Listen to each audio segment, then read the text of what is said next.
Hey guys, Sarah with Texas Title Girl today, and in this video, I am laying it all out on the line. I'm going to talk about something that may sting a little bit if you've been in the business for a while.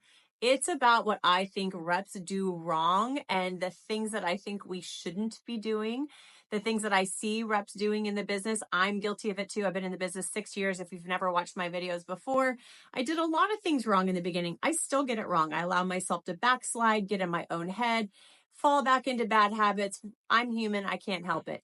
But I have written down a list of things that I think reps get wrong in our business, and it keeps them from growing or scaling. If you've never watched before, welcome. I'm Sarah with Texas Title Girl. I create videos every week on this channel for reps just like yourself who want to grow and scale their business and stay consistent more than anything else. That's one of the reasons I make these videos, is because it helps me stay consistent. I feel like if I'm going to preach all this stuff, I better be doing it myself, right?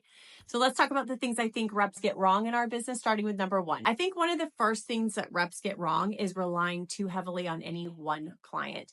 So you know those reps in the business who've been around for a while and they have 1, 2, maybe 3 agents that send all their business and they have a lot to send. That rep is pretty fat and happy. Now they feel like they can sit back. And that is so dangerous for the same reason that I talk to real estate agents about completely relying on referrals only. And it's the same thing for a title rep.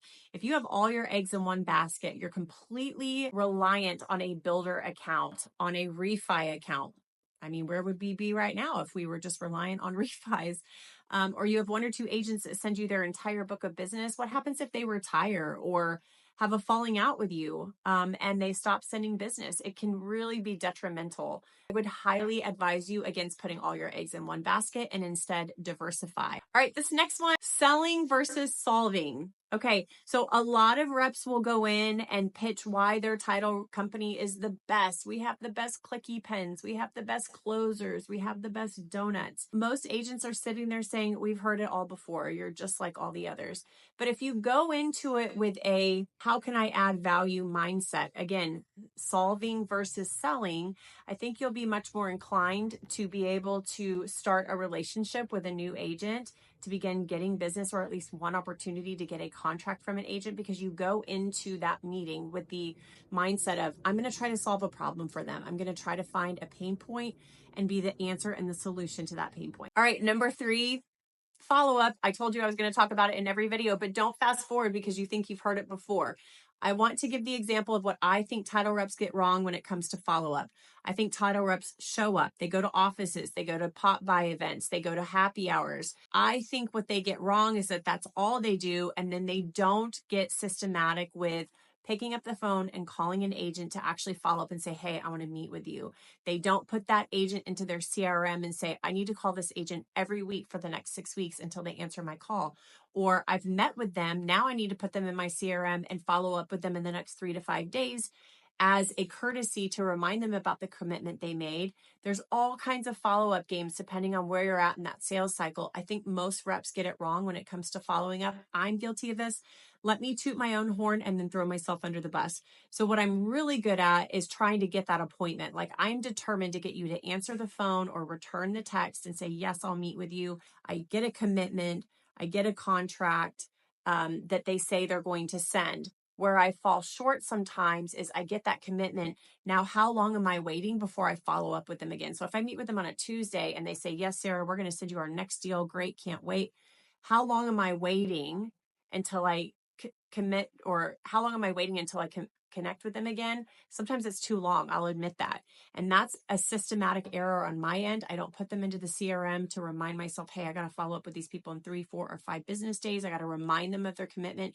That's often where I fall short. So that's what I've been working on this year, is getting better about reminding the people that I've met with, hey, it was great to meet with you. Where are we with our commitment? What do I need to do for you next? That's what I need to work on. That's what I think a lot of reps get wrong in our industry as well. All right, and number 4, but you know what comes next before I share the 4th and final thing that I think reps get wrong when it comes to our industry. Smash that subscribe button if you've never done so. I post videos every week. I'd love to hear your comments. in the comment section below if you agree or disagree with this video. What are some of the things you found reps do wrong? Get it wrong every time. You've been around for a minute or for years and years and years, and you wish reps would stop doing this because it's making us look bad or it's hindering their own book of business. I also would love to know in the comments if there's any other videos you'd like for me to make. I'm always open to suggestions. Number 4, I think reps get it wrong when they don't know their numbers. A lot of them don't know how many deals they need to open, how many deals they need to close. They don't know their average fee per file. They sometimes don't know how many orders they have cancel on a yearly basis, so their cancellation rate or their close rate. And that's how you're going to know what kind of money you can hope to make for the year, right? Because most of us are heavily, if not completely, commission based.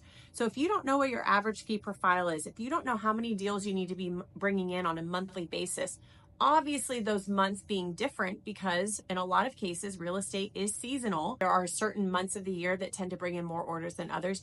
You got to know what you need or want to open in those months and what you typically close in those months and what your average fee per file is, so that you can kind of budget and know, here's what I think I'm going to make for the year. I would encourage you, just like agents do, to look at your numbers every day.